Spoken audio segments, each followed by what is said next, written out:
সার্চি sports নিবেদিত CFL 2024-এ Naihati বঙ্কিমাঞ্জলি স্টেডিয়ামে চতুর্থ রাউন্ডের খেলায় আজ মুখোমুখি হয়েছিল ইমামি ইস্ট বেঙ্গল এবং কলকাতা কাস্টমস।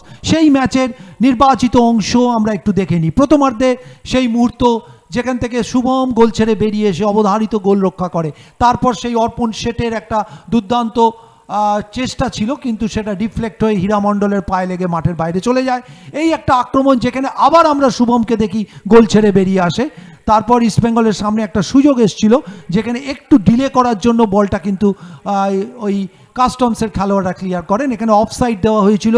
হীরা মণ্ডলের একটা মুভ 1-2 খেলে নিয়েছিলেন সতীর্থর সঙ্গে, এবং তারপর নাসিব রহমান, যিনি আজকে ম্যান অফ দ্য ম্যাচ হয়েছিলেন, শটটা নিয়েছিলেন। এই সেই অর্পণের শট যেখান থেকে আদিত্য বলটাকে ফিস্ট করে দিয়েছিলেন। আবার একটা ফরওয়ার্ড থ্রু, আবার সেই শুভমের গোল ছেড়ে বেরিয়ে আসা। আজ এইরকম বহু ক্ষেত্রে আমরা কিন্তু শুভমকে দেখেছি দলের পতন রোধ করতে। রবি হাসদার সেই শর্ট সেট পিস, লো ড্রাইভ ছিল, ইনসুইং ছিল, কিন্তু গোলের মধ্যে থাকলে কি হতো সেটা কিন্তু একটা বড় প্রশ্ন ছিল। আদিত্য কিন্তু বলের লাইনে ঝাঁকার চেষ্টা করেছিলেন। আবার সেই আদিত্যর একটা ফিস্ট, সেখান থেকে আবার বল চলে আসছিল। এইটা কিন্তু একটা ভালো কিছু করা যেত, কিন্তু বল পায়ের আউটস্টেপে লেগে বলটা কিন্তু বেরিয়ে যায়।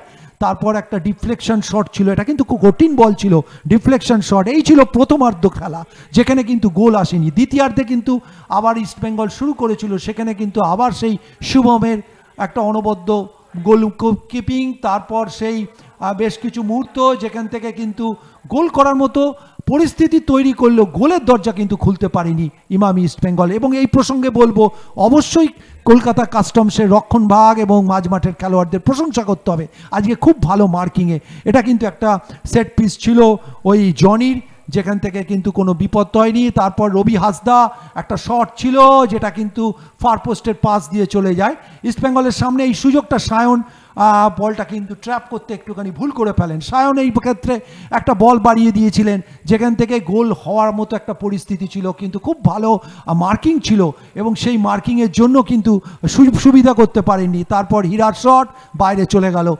এই হচ্ছে ব্যাপার। তারপর এইটা বিষ্ণুর, কিন্তু শুভম শেষ মুহূর্তে হাত লাগিয়ে কর্নার করে দেয়। এটা কিন্তু একটা শেষ মুহূর্তের প্রচেষ্টা ছিল ইস্টবেঙ্গলের। তারপর ইস্টবেঙ্গল দল দূরপাল্লার শট শুভম বের করে দেয়, এবং তারপর এই হচ্ছে আজকে ম্যাচের সামগ্রিক খণ্ডচিত্র।